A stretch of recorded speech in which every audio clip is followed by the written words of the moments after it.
यदि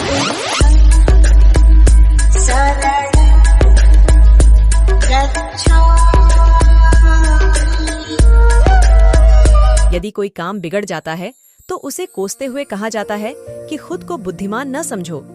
वहीं यदि किसी कार्य को सफलतापूर्वक कर दिया जाता है या किसी मुश्किल परिस्थिति का हल निकाल लिया जाता है तो हम कहते हैं बहुत बुद्धिमान है। लेकिन प्रश्न यह है कि वास्तव में बुद्धिमान कौन है और कैसे बना जा सकता है बुद्धिमान? बौद्ध धर्म के संस्थापक महात्मा गौतम बुद्ध के विचार और कहानियों से व्यक्ति को प्रेरणा मिलती है। गौतम बुद्ध के जीवन से जुड़ी ऐसी एक नहीं बल्कि कई कहानियां हैं जिससे कई समस्याओं का हल मिलता है। इन्हीं में एक है बुद्धिमान होने की परिभाषा। बुद्धिमान की परिभाषा और इसका सही अर्थ गौतम बुद्ध के जीवन से जुड़ी एक कहानी पर आधारित है। एक गांव में एक लड़का था जिसका दिमाग बहुत तेज था।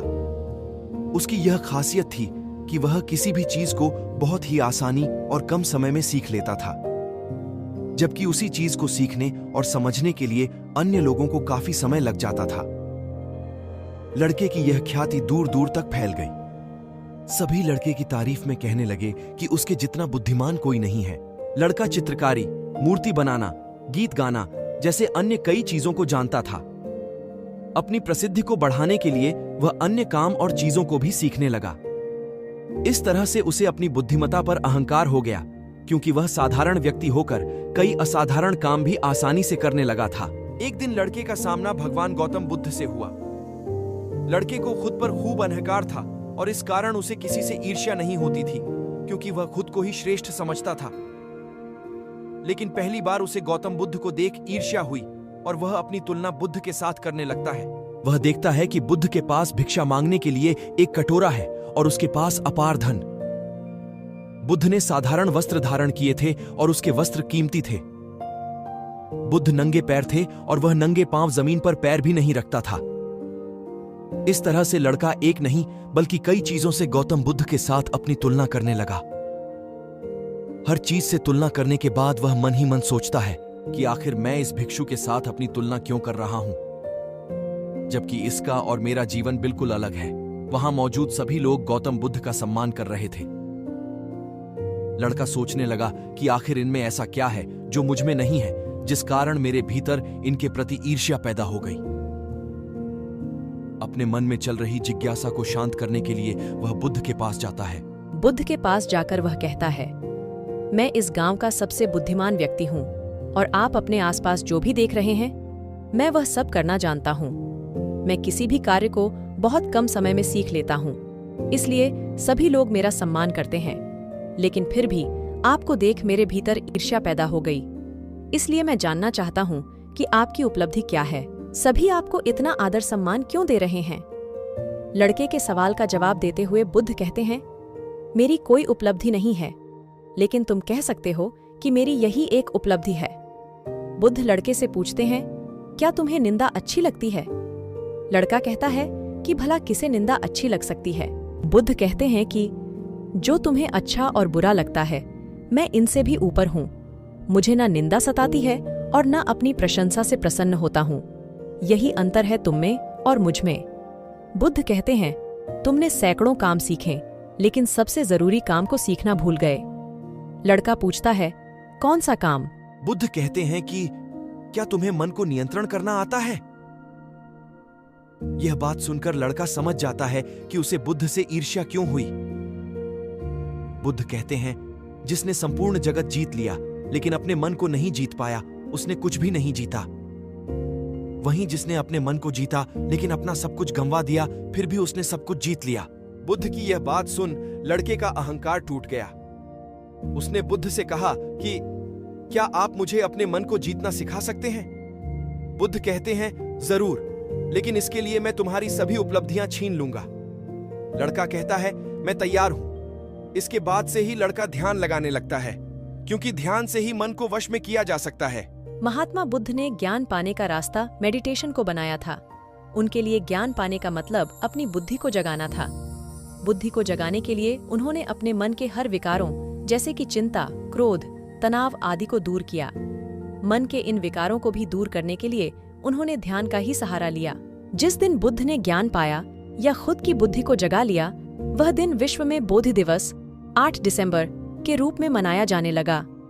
वैज्ञानिक भी अब यह मान चुके हैं कि ध्यान के माध्यम से इंटेलिजेंस को बढ़ाया जा सकता है। योग विशेषज्ञ आचार्य डॉक्टर कौशल किशोर बताते हैं, ध्यान तनाव को कम करने, ब्लड प्रेशर कम करने और मूड को बेहतर बनाने में फायदेमंद है। नियमित रूप से ध्यान करने से याददाश्त और आईक्यू भी बढ़ सकती है। कॉन्शियसनेस एंड कॉग्निशन जर्नल में प्रकाशित एक अध्ययन के अनुसार जिन प्रतिभागियों ने 4 दिनों तक 20 मिनट तक ध्यान किया, उनमें तनाव के स्तर में कमी के साथ साथ मेमोरी में महत्वपूर्ण सुधार देखा गया। जिन लोगों ने ध्यान किया, उन्होंने फंक्शनल मेमोरी वर्क में 10 गुना बेहतर स्कोर प्राप्त किया। मेंटल हेल्थ जर्नल बताता है कि केवल 2 सप्ताह तक माइंडफुलनेस मेडिटेशन से फंक्शनल मेमोरी क्षमता, पढ़ने की समझ और ध्यान केंद्रित करने की क्षमता में महत्वपूर्ण सुधार हो सकता है। Association for applied psychophysiology and biofeedback के शोध परिणाम इस ओर इशारा करते हैं। शोध के अनुसार जिन प्रतिभागियों ने ध्यान किया, उनमें आईक्यू में औसतन 23% की वृद्धि देखी गई। इसका कारण यह माना गया कि गहरा ध्यान मस्तिष्क की गतिविधि को धीमा कर देता है। धीमी मस्तिष्क तरंगों के साथ मस्तिष्क खुद को रिजुवेनेट करने की क्षमता बढ़ाता है। जब दिमाग को थोड़ा आराम दिया जाता है तो वह अपने आप बेहतर हो जाता है। मस्तिष्क के दोनों हेमिस्फेयर के साथ काम करने से लेकर याददाश्त बढ़ाने तक, मस्तिष्क के आकार को बढ़ाने और इमोशनल कोशनट EQ को बढ़ाने तक में मदद करता है। लेफ्ट और राइट ब्रेन को संतुलित करता है। ज्यादातर लोग एक मस्तिष्क का दूसरे की तुलना में आधा अधिक उपयोग करते हैं, जिससे असंतुलन पैदा होता है। ध्यान मस्तिष्क के दोनों हेमिस्फेयर को समन्वयित करता है। इससे तेज नर्व कम्युनिकेशन होता है। जब बायां मस्तिष्क और रचनात्मक दायां मस्तिष्क सामंजस्य में काम करना शुरू करते हैं तो समस्या को हल करना आसान हो जाता है। रचनात्मकता कई गुना बढ़ जाती है। गहरी सोच मानक बन जाती है। इससे ध्यान और एकाग्रता बढ़ जाती है। अत्यधिक सफल लोगों में संपूर्ण मस्तिष्क सिंक्रोनाइजेशन दिखाया जाता है और आप भी ध्यान के माध्यम से इस स्थिति को प्राप्त कर सकती हैं।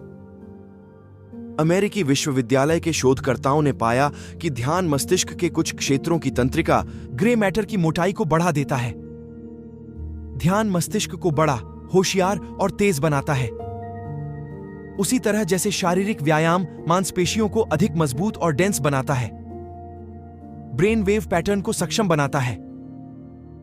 मस्तिष्क तरंगों को सबसे लाभकारी आवृत्तियों अल्फा, थीटा और डेल्टा में निर्देशित करके अनगिनत लाभ सामने आते हैं, जिनमें सुपर रचनात्मकता, शक्तिशाली विचार निर्माण, बढ़ी हुई संज्ञानात्मक कार्यप्रणाली और विकास के लिए समग्र बौद्धिक क्षमता शामिल है। ध्यान इन लाभकारी मन की अवस्थाओं तक पहुंचने का सबसे अच्छा और आसान तरीका है। यह आपके जीवन को कई अलग अलग तरीकों से बदल देता है। आचार्य डॉक्टर कौशल किशोर बताते हैं, आंतरिक बुद्धिमत्ता आंतरिक आवाज को विकसित करने और सुनने से प्राप्त होती है। अंतर्दृष्टि और अंतर्ज्ञान के रूप में जाना जाने वाला ध्यान इन दोनों अव्यक्त क्षमताओं को बढ़ा सकता है। इस विशिष्ट प्रकार की बुद्धिमत्ता को क्विज या परीक्षणों से नहीं आंका जा सकता है। यह सभी स्तरों पर अत्यधिक मूल्यवान है। बिना सिखाए अंतर्दृष्टि रचनात्मकता और प्राकृतिक समझ को उत्तेजित करता है। ध्यान करने का सही तरीका। आचार्य डॉ. कौशल किशोर के अनुसार शुरुआत करने के लिए आराम से बैठने के लिए एक शांत जगह ढूंढें। यह सुनिश्चित करें कि आपका फोन बंद हो, कोई भी चीज आपको परेशान नहीं कर रही हो। अपनी सांस पर ध्यान केंद्रित करें। स्थिर होने के लिए कुछ क्षण का समय लें। अपना ध्यान शुरू करें। अपनी आंखें बंद करके सांस लेने और सांस छोड़ने पर ध्यान केंद्रित करें। अगले लगभग 20 मिनट तक जितना संभव हो सके सांस लेने और छोड़ने पर दिमाग केंद्रित करना है। जानकारी कैसी लगी, इस पर अपने अभिप्राय जरूर दें। चैनल को लाइक सब्सक्राइब करें। इमॉर्टल लेगासी से जुड़े रहे। बुद्धम नमामि।